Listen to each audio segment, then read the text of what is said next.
Today at 6, one of the biggest names in world sport, Novak Djokovic, is still being held in quarantine, unable to enter Australia. The men's tennis number one says he's opposed to vaccination. Fellow players say that is his call. He's free to take their own decisions, but then there are some consequences. He's being held in a Melbourne hotel where his lawyers are launching an appeal and his parents are complaining about his treatment. They are keeping him as a prisoner. It's just not fair, it's not human. But the Australian government says that no one can get away with ignoring the country's COVID rules. Also tonight, 1 year after the riots at the US Capitol, President Biden attacks his predecessor and the supporters who went on the rampage. The former President of the United States of America has created and spread a web of lies about the 2020 election. Almost 6 million people in England are waiting for routine operations and procedures because of the devastating impact of the pandemic. And 12 days after launch, the James Webb Space Telescope is ready to deploy the biggest reflecting surface ever sent into orbit. And coming up in sport on the BBC News channel, Usman Khawaja's century puts Australia in control of the fourth Ashes test against England as the hosts declare on 416 in Sydney.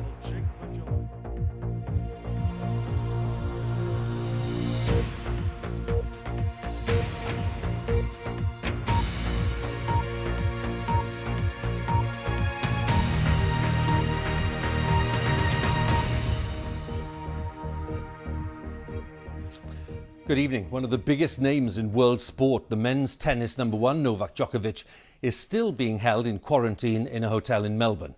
His Australian visa was cancelled because he did not comply with COVID rules. The Serbian player is on record as saying that he opposes vaccination, but the tennis authorities had granted him a medical exemption to play in the Australian Open. Now, that decision infuriated many Australians, and Djokovic now faces the prospect of being deported unless his lawyers make a successful appeal.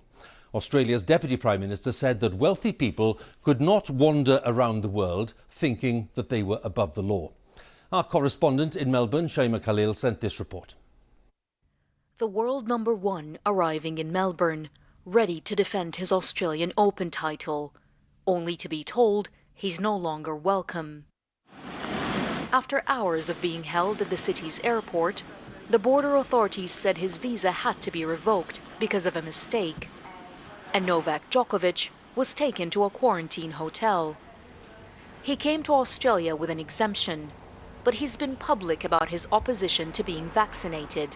On the issue of Mr. Djokovic, rules are rules, and there are no special cases.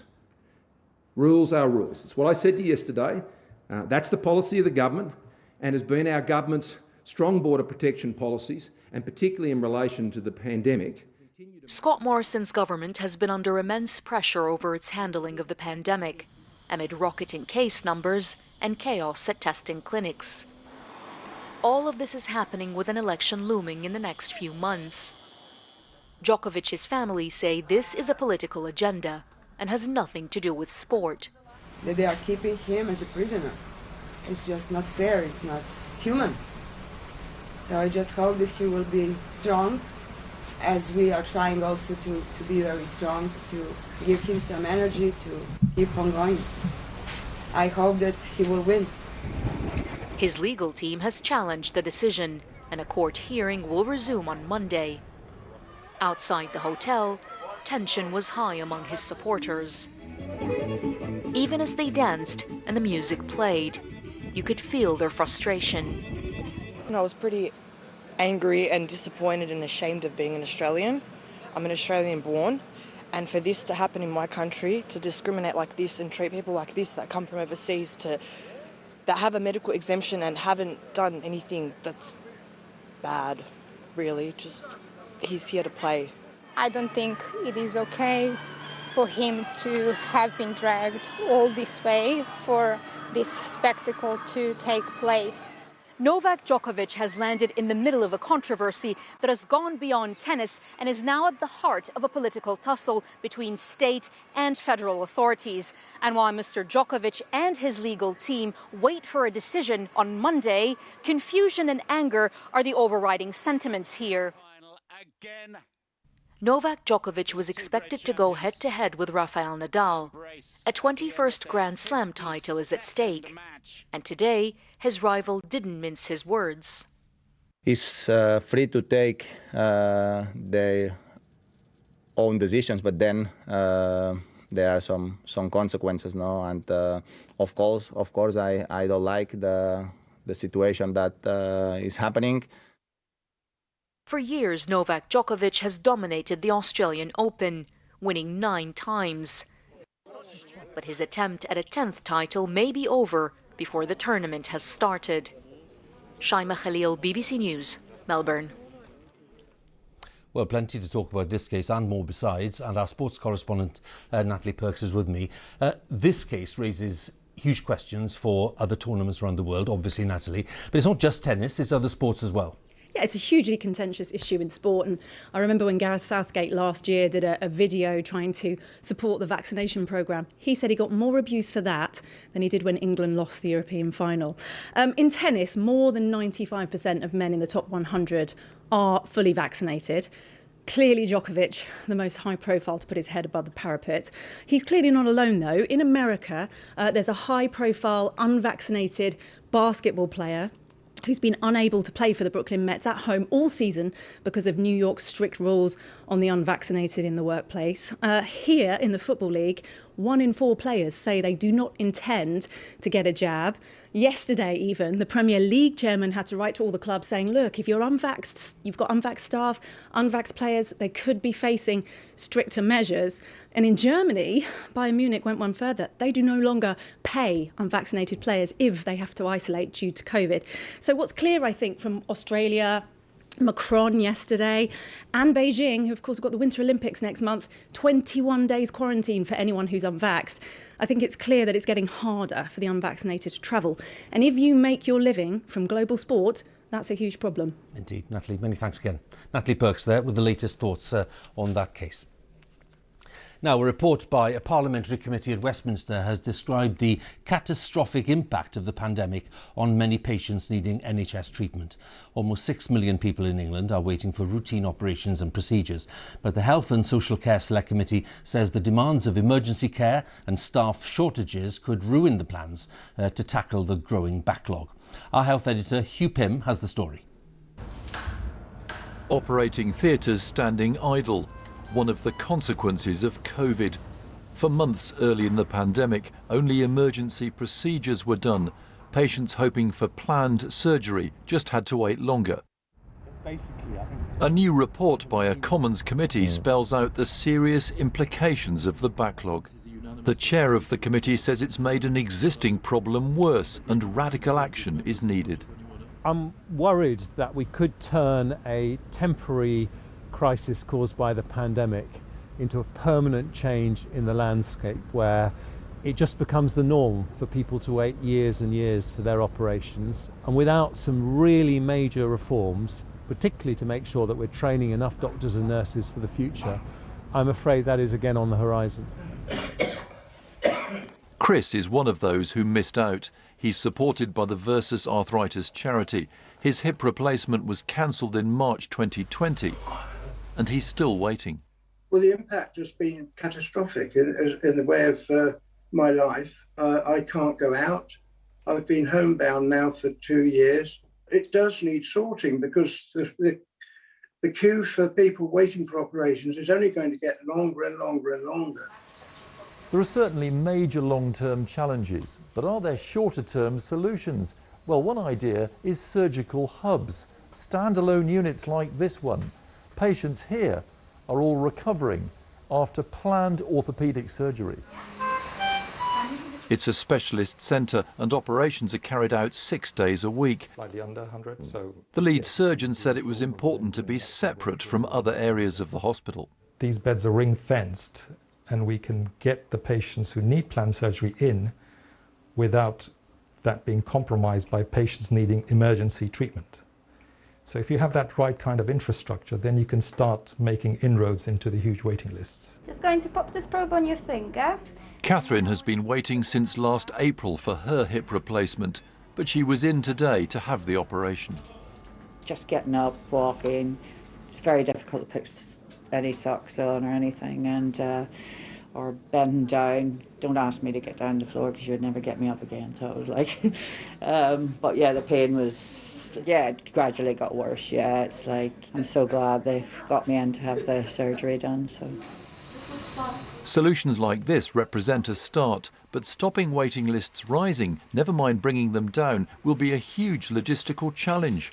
For Scotland, Wales and Northern Ireland as well as England, the pandemic has created a growing problem of delayed care, which could have long-term consequences for public health. Huw Pym, BBC News. Let's take a look then at the latest official figures on the pandemic. There were just under 180,000 new coronavirus infections recorded in the latest 24-hour period. On average, there were nearly 182,000 new cases reported per day in the past week.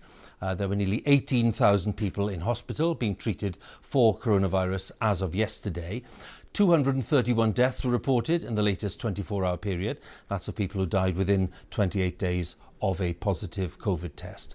Now, on average in the past week, therefore, 156 deaths were announced every day. And just to look at vaccinations briefly, nearly 35 million people have now had their booster jab, which means that more than 60% of people aged 12 and over have had their 3 vaccine doses. So now that I've looked at the figures there, the official figures, let's turn to our health editor, Huw Pym, who's with me. Huw, the figures there obviously tell their own story. What are the examples, do you think, that we have now, the evidence today, if you like, of the growing pressure on the health service in areas where doctors have expressed concern about their ability to cope?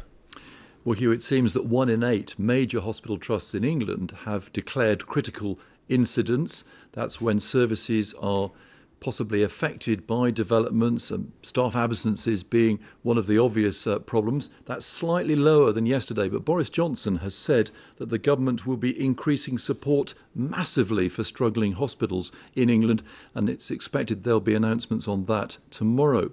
In Scotland, the Health Minister Humza Yousaf has said that the speed of the spread of the variant is in line with the worst case scenario that had been predicted. And he said that the next few weeks would be the most difficult ever in the history of the NHS in Scotland. But he did go on to add that Omicron was less severe and there would be relatively fewer people in hospital than during previous waves. In another development concerning the government's policy in England this week of introducing masks in secondary school classrooms in line with the rest of the UK, ministers say an evidence review from a previous use of this policy was inconclusive in terms of the impact on the spread of the virus. Huw, many thanks again. Huw Pym, our health editor, with the latest analysis there. Now, Boris Johnson has been criticised by his advisor on standards following an official inquiry into the refurbishment of the flat above 10 Downing Street. The Prime Minister apologised to Lordgate, who accused Mr Johnson of not having sufficient respect for his role as the standards advisor. Lordgate cleared Mr Johnson of a conflict of interest after it emerged that a Conservative member of the House of Lords had initially paid for the refurbishment. Since then, it's been revealed that the Prime Minister had sent WhatsApp messages to the peer about work on the property. Mr Johnson said he did not recall the message exchange, as our Deputy Political Editor Vicky Young explains. A lavish flat refurbishment with an eye-watering bill and some difficult questions for the Prime Minister about whether he knew who originally paid for it. He and his wife spent over £100,000 hiring a luxury designer. It's taken months for the Standards advisor, Lord Geidt, to get to the bottom of a complex funding arrangement involving a Tory donor. Some relevant information was never disclosed to the investigation, and today in a letter to Lord Geidt, Mr Johnson apologised for that.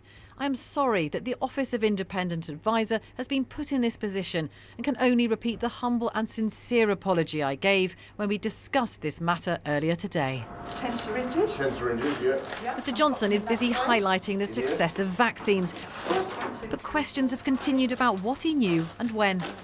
I followed the ministerial guidance at all times, and yes.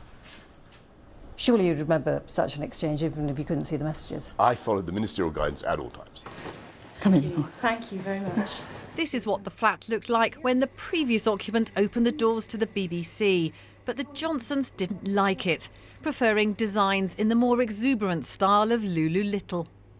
Mr Johnson says he didn't know the Conservative donor Lord Brownlow was initially paying for it. Today, WhatsApp messages between them were published. The Prime Minister wrote, "Hi David, I'm afraid parts of our flat are still a bit of a tip and I'm keen to allow Lulu Little to get on with it. Can I possibly ask her to get in touch with you for approvals?" Lord Brownlow replied, "Of course, get Lulu to call me and we'll get it sorted ASAP." He added, "I should have said, as the trust isn't set up yet, approval is a doddle, as it's only me and I know where the pounds will come from. So as soon as Lulu calls, we can crack on." Downing Street says that exchange was never shown to the investigation because Mr Johnson didn't recall it and it was on an old phone he didn't have access to.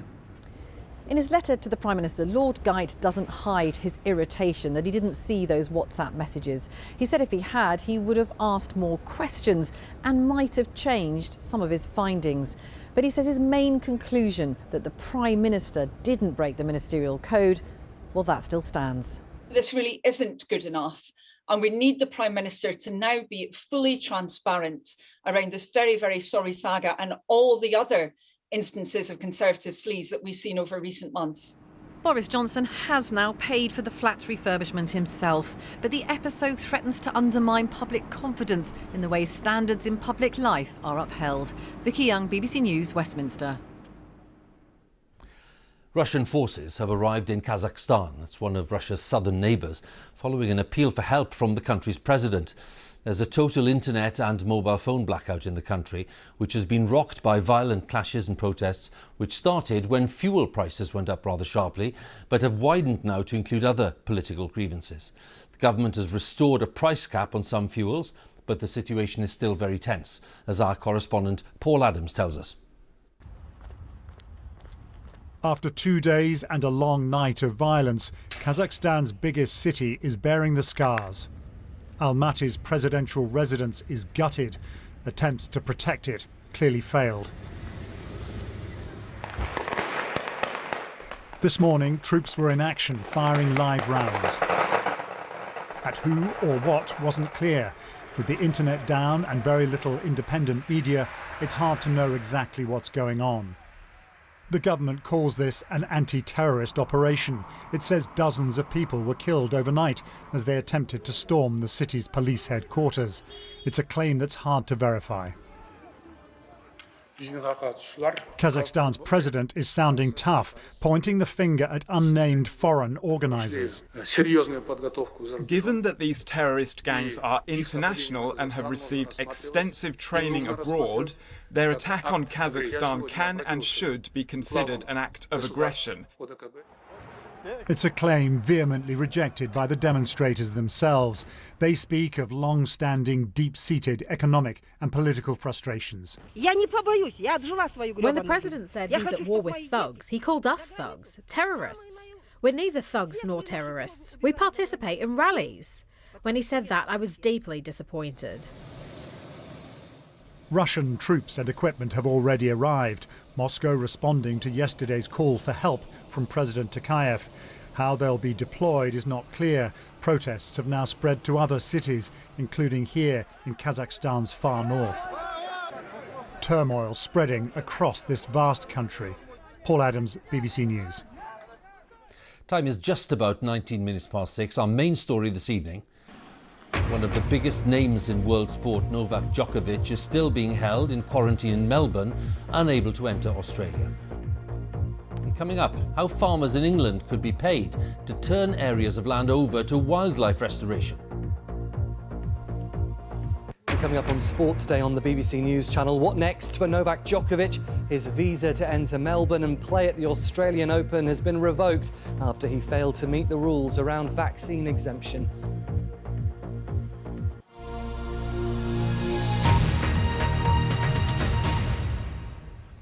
President Biden has made his strongest attack since coming to power on the conduct of his predecessor, Donald Trump, as the nation marked the first anniversary of the storming of the US Capitol building by Trump supporters. In a televised address delivered from inside the building that came under attack last January, Mr. Biden blamed Mr. Trump's refusal to accept the democratic verdict of the American people for causing the riots, and he accused him of spinning a web of lies and of trying to rewrite history. Our North America correspondent, Ali Makboul, has the latest. You'll never take back our country with weakness. You have to show strength. Stop the steal! Stop the steal! These still staggering scenes were a last-ditch attempt to overturn the election loss of Donald Trump. Fight for Trump! Fight for Trump! His supporters marched the short distance from a rally he'd been holding to the Capitol building, where Congress was in session to confirm Joe Biden's win. A protester was shot dead at the doors of the Speaker's lobby, and the attack went on for hours. 4 others died, including a police officer. Nearly 140 of his security colleagues were injured. The FBI quickly launched a massive nationwide hunt for the perpetrators of the attack. More than 600 have been charged for their involvement. It's banana republic stuff when political prisoners are arrested. Well, fast forward, and some Republicans now refer to those arrested as political prisoners. Joe Kent's running for Congress this year on a platform that the election was stolen. He's been endorsed by Donald Trump in a battle against the party establishment. Make no mistake, there is a civil war going on right now in the Republican Party for the direction of the Republican Party. Like I said, I believe the America First, the President Trump movement, that we have the vast majority of the country and of the Republican Party. You don't think that some people would have looked at the events of January the 6th and thought, actually, I don't want to be a part of that? I think initially there was a lot of people that did, and I think a lot of those folks now regret that. The mob was fed lies. In the days after the storming of the Capitol, senior Republicans condemned the attack. But when it came to action, the vast majority of Republicans voted not to impeach and convict Donald Trump for incitement. Not guilty as charged in the article of impeachment. But speaking today in the very building that was attacked, Joe Biden squarely lay the blame on what he called a web of lies about the election spread by the former president. Because he values power over principle. Because he sees his own interest as more important than his country's interest, than America's interest. And because his bruised ego matters more to him than our democracy or our Constitution, he can't accept he lost. But for all the condemnation he's received in the last year over his involvement in those violent events, Donald Trump still enjoys the support of millions of Americans. And in his party, it is those voices that continue to drown out the criticism. Well, since that speech by President Biden, there's been a predictably angry response from Donald Trump, who's issued a statement saying that it is Joe Biden who is dividing America. He also referred to the last election once again as the big lie. So for all the praise that Joe Biden is getting from some quarters, there is just a large part of this country that is just not listening to the president. Nearly 60% of Republican voters, according to a recent poll, still believe that the election was rigged, and there are millions who even justify the events that happened right here at exactly this time a year ago. Alim, many thanks again for the latest there in Washington on the anniversary of the Capitol riots there. The European Court of Human Rights has dismissed a case brought by a gay man who claimed that a bakery in Northern Ireland had discriminated against him by refusing to make him a cake with a message supporting gay marriage. The owners of the business said the request for the slogan was at odds with their Christian beliefs. The legal action has been going on for 8 years. The BBC has announced its new worldwide head of news and current affairs. Deborah Turness, currently Chief Executive of ITN, is to become Chief Executive Officer of BBC News. She was previously President of NBC News in the US. Farmers and landowners in England could be paid to create nature reserves or to restore floodplains under a government plan to rewild the environment, as the process is called. The subsidies will focus on environmental benefits rather than the area of land owned. Critics say the plans lack detail. Our Environment and Rural Affairs correspondent Claire Marshall has more details. This landscape is shaped by rules that are now shifting in a profound way. Under the EU system, the basis of grants to farmers was how much land they farmed. Now, post-Brexit, the focus is how they care for the environment. On top of a broad policy to support sustainable farming, today the government announced there will be a pot of money to help fund large-scale land use change, like rewilding projects. You could get reforestation, new woodland creation, peatland restoration and other intensive interventions as well on some of our protected landscapes. It's a lot of taxpayers' money. By 2028, the government will be spending £2.4 billion a year in farming subsidies. Critics say there's not enough detail. On his farm in South Cambridgeshire, Martin Lyons gives the birds a helping hand. He believes farming and nature can and must work in harmony. My grandparents removed a lot of the habitat because they were encouraged through policy, and I've been trying to put it back and encourage my father to allow us to do that. And we're really seeing the benefits of profitability of my farming system and wildlife and biodiversity recovering through those delivery schemes. This is the most fundamental change in decades. Many farmers I speak to are worried. What about our prime job, they say, which is to produce food? They worry that prices may have to go up.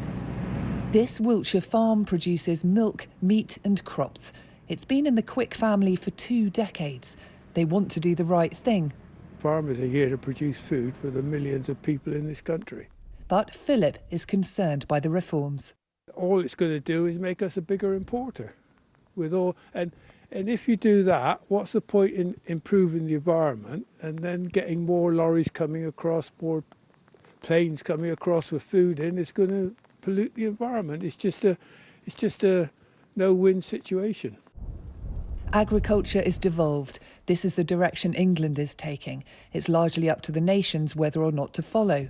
It's a delicate balance between the needs of humans and the needs of nature. Claire Marshall, BBC News, Wiltshire. 12 days after launch, the James Webb Space Telescope is ready for a critical stage in its mission. The unpacking of its giant primary mirror. It's the biggest reflecting surface ever sent into orbit. And it's hoped that this will detect the light from the very first stars to shine in the cosmos. Our space editor, Rebecca Morell, is following the mission. Travelling through space and getting ready for its mission to begin. The James Webb Space Telescope successfully launched nearly 2 weeks ago. It's a successor to Hubble and will revolutionise our view of the universe.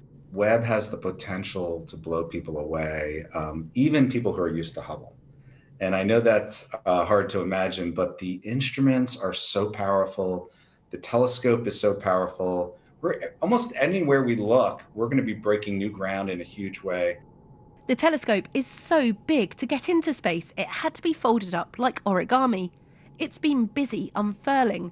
First, its sun shield, which is the size of a tennis court. But now a vital stage of the process is beginning. The mirror is the most important part of the telescope. Its 2 folded sides open up and lock into place. At 6.5 metres wide, it's so big that it consists of 18 separate hexagonal segments. They're made from beryllium, a stiff and lightweight metal that can withstand the extreme temperatures of space. The whole thing is covered in gold, so thin that the entire coating weighs just 50 grams, the weight of a golf ball. Although it's made of segments, Each one has to line up perfectly for it to act as a single huge mirror. So each one of those mirrors, which is very lightweight, they have motors on the back which can move them up and down, tip them sideways, rotate them, and even slightly bend them to make sure that they have exactly the right focus. The telescope will be hunting for the most distant stars and galaxies. But to do this, it doesn't use visible light like the Hubble Space Telescope. It uses a kind of light we can't see, infrared light. Our universe is expanding. And as the universe expands, everything in it expands as well, including light. When we talk about galaxies that are incredibly far away, the expansion of the universe has expanded the wavelengths of the light and moved the light into the red areas, the infrared. This is an image of the pillars of creation taken by Hubble. It's a place where stars are born. But because James Webb uses infrared light, it will be able to see through this dust, showing us the multitude of stars that lie beyond. But all of this rests on getting the mirror fully opened and then aligned. Nothing this complex has been tried in space before. But if it works, by the summer, the first images should be sent back. And scientists say they'll be spectacular. Rebecca Morell, BBC News. Well, the time is 6:30 and it's time for a look at the weather. And Thomas is with me today. Hi, Thomas. Hello, Huw. Well, our satellites are a little less fancy than that, but we certainly are in for some weather over the next 24 hours or so. It remains chilly. And talking of satellites, I want to show you this fantastic picture from space. Look at this whirlpool of cloud across the North Atlantic and the cold front sweeping across the UK. So that's the view from space from one of our weather satellites. Cold air is spreading across the UK right now. It's certainly been quite a showery day with wintry showers across the northern hills and mountains, and that will continue through the course of the night. Blustery as well in places, so really nasty conditions in some places in the north, but I think also clear spells to come tonight. Now the temperatures on windward western coasts will be well above freezing, maybe around 5 degrees or so. Further east, a touch of frost on the way first thing on Friday morning. So what have we got in store for tomorrow? Well, further wintry showers are expected across more northern parts of the UK. So this isn't a widespread thing, but snow and ice certainly in parts of Scotland, across the Pennines as well. And you can see it here on the weather map early in the morning. There'll be lots of sunny spells around, but also we're watching this area of weather in the southwest of England and parts of southern Wales as well. This is a wet spell of weather that will be sweeping across during the course of the morning and into the afternoon. Still pretty chilly, around 5-6 degrees, so we're talking around 2-3 degrees below the average for the time of the year. Nothing too spectacularly cold. Here's another weather front that's moving across the UK on Saturday. Saturday is not going to be a nice day across the country. A lot of cloud, outbreaks of rain pretty much across the board, but with this next weather front that will be sweeping in on Saturday, I think it's going to be turning milder, and the week ahead next week is looking milder, and that will be it, the end of this current nippy spell of weather, shall we say. Back to you. Thomas, many thanks once again. And that's all from BBC News at 6. I'll be back at 10, but for now it's goodbye from me on BBC One. We join our news teams where you are. Bye for now.